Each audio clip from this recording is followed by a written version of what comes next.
ছিল সেই সত্তরে যদি আজকে আমাদের সমাজে কোরবানি করা হতো শতকরা কয়টা কোরবানি করবে লোক কি জানে? আল্লাহ এনে ধরতাম কেন ধরতাম উল্টে করি নি উল্টে করি আমরা কোরবানি করতেছি, টাকা ইনকাম করতেছি, কোথেকে আসতেছে? তার প্রয়োজন নাই। পশু কোরবানি করা সেই দিকে ও এনে ক্যামেরার কথা কোন কেন কোন ওষুধ তাইয়েন না আমাদের এই কোরবানি থেকে শিক্ষা নেওয়ার তৌফিক দান করুন। আমিন। এই কোরবানি শুধু পশু কোরবানি নয়, নিজের হায়াতের কোরবানি করতে হবে। নিজের হায়াতকে জিন্দেগিকে কাজে আল্লাহ রাব্বুল আলামিন আমাদের নির্দিষ্ট একটি সময়কে তিনি প্রেরণ করেছেন, নাকি অন্য কিছু। নির্দিষ্ট সময়ের 1 সেকেন্ড আগে আমি কিন্তু ঘুরে ফিরে যাবো না, 1 সেকেন্ড পরেও যাওয়ার কি সুবিধা করে সুযোগ নয়। আল্লাহ রাব্বুল আলামিন যে বিধান দিয়েছেন, রাসূল সাল্লাল্লাহু আলাইহি ওয়াসাল্লাম যে তরিকা আমাদেরকে দেখিয়ে দিয়েছেন, সেই তরিকা মতো আমাদেরকে চলতে হবে। অন্য সকল মত এই সকল মত কি সাদা যাবে না। আল্লাহ রাব্বুল আলামিন আমাদেরকে কথা বলার মতো আমল করার তৌফিক দান করুন।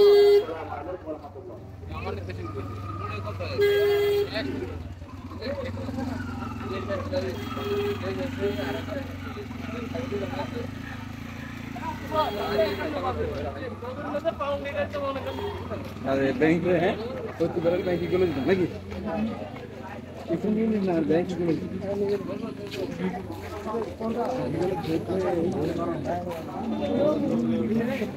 आई चौक में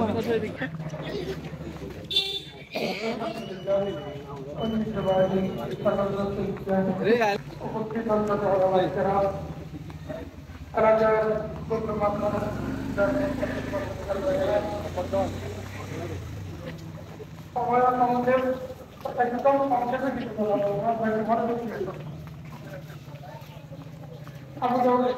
সিরিয়া কই একদম প্রথমে এই হাদিসটা 35টা পরে হযরত সালমান রাদিয়াল্লাহু তাআলা থেকে বর্ণিত এক ইহুদি সুন্দর আইটেম হাই এটা মানে বিও এবং লাকিন নবী বিয়ের লোরে সুন্দর আইটেম সরাম যে আল্লাহ তোমাদেরকে এমন এক নবী দিতে যিনি তোমাদেরকে প্রত্যেক জিনিস শিক্ষা দেন হাত্তান এরা ওই ইহুদি মূলত তুচ্ছ করে বলতে পারে তোমাদের নবী এমন নবী যে তোমাদেরকে সব জিনিস শিক্ষা দেয় হাত্তান এরা তুচ্ছ জিনিসের শিক্ষা দেয় ঠাট্টা করে হযরত সালমান রাদিয়াল্লাহু তাআলা তার করে বললেন তারা আজাদ আলহামদুলিল্লাহ আমরা সৌভাগ্যবান যে আমাদের নবী আমাদেরকে প্রত্যেক জিনিসের শিক্ষা দেয়।